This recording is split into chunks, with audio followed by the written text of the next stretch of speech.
January 20, 2023. Pagbasa gikan sa Santos nga Ebanghelyo sumala ni San Marcos.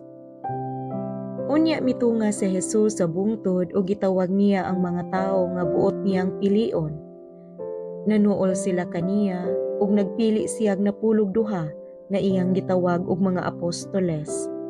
Miingon siya kanila, "Gipili ko kamo aron makig-uban kanako ug ipadala ko kamo aron pagwali, ug makabaton kamo gahom sa pag-abog sa mga yawa."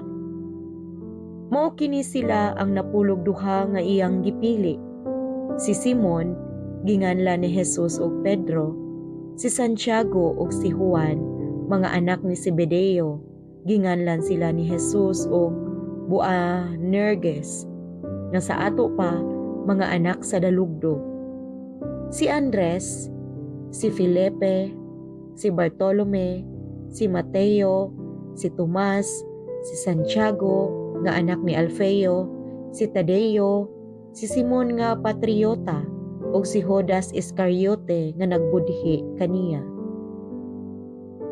Mao kini ang ebanghelyo sa Ginoo. Daygon ko ikaw, O Kristo.